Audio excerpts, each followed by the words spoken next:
Not having enough funds has been a bump on the road for fixing the City of Midland's infrastructure. It's time for Midland to get a win. We need to get our swagger back. City Councilman J. Ross Lacey is proposing a $195 million bond to make major road improvements over the next 8 years.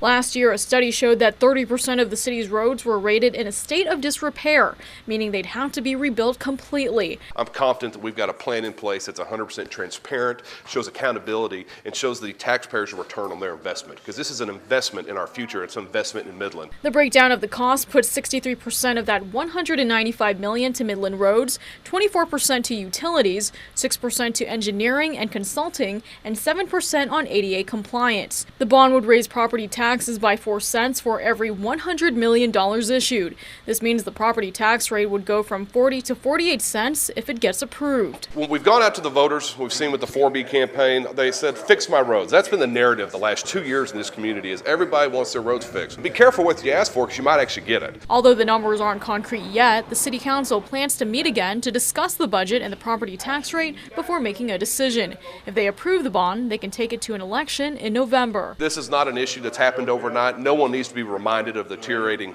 roads that we have in our community. That's why it's the need of urgency has to be there. We have to understand the urgency of this issue before it becomes an emergency, before we're like some of our surrounding communities that have to have bull notices, that have water mains break. That's why we have to be proactive in fixing it before that emergency happens.